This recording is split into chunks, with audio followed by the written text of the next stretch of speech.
ଦେଖନ୍ତୁ କିଏ ପ୍ରଲୋଭିତ କରିବ କିଏ ନ କରିବ ସେଟା ଅଲଗା କଥା। ଏବେ ଆମର ବିଧାୟକ ମାନେ ସ୍ୱଇଚ୍ଛାରେ ବୁଲିବାକୁ ଯାଇଛନ୍ତି, ସ୍ୱଇଚ୍ଛାରେ ତାଙ୍କୁ କିଏ ଜବରଦସ୍ତ ନେଇନି କି ତାଙ୍କେ ଯାଇନାହାନ୍ତି। ସେମାନେ 2 ଦିନ ପାଇଁ ଯାଇଛନ୍ତି, ସେମାନେ ଯାଇକିରି ବୁଲିକିରି ଆସିବେ। ବହୁତ ଦିନ ହେଲା ବାହାରକୁ ଯାଇନଥିଲେ, ସେଇଥିପାଇଁ ଯାଇଛନ୍ତି, ବୁଲିକିରି ଆସିବେ। ବିଧାନସଭା ତ ଆମେ ତ ଅଛୁ ନା, ଆମେ ବି 4 ଜଣ ବିଧାୟକ ଅଛୁ।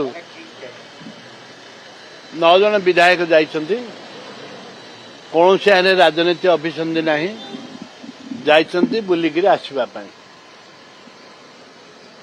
ପିସି ସଭାପତି ନେଇକି ଯାଇଛନ୍ତି ତାଙ୍କୁ ବୁଲିବା ପାଇଁ।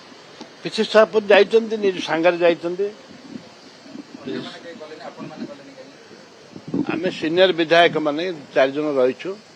ରମେଶ ଜେନା ଯାଇନାହାନ୍ତି, ଅଛନ୍ତି।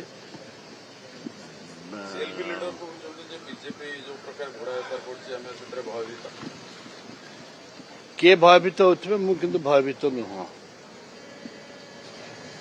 ଆମର ବିଶ୍ୱାସ ରହିଛି ଆମ ବିଧାୟକଙ୍କ ଉପରେ ଆମର ବିଶ୍ୱାସ ଅଛି। ସେମାନେ ଘୋଡ଼ା ବେପାରକୁ ହେବେନି ଏବଂ ନିଜ ଦଳର ନିଷ୍ପତ୍ତି ଅନୁଯାୟୀ ସେମାନେ ଭୋଟ ଦେବେ।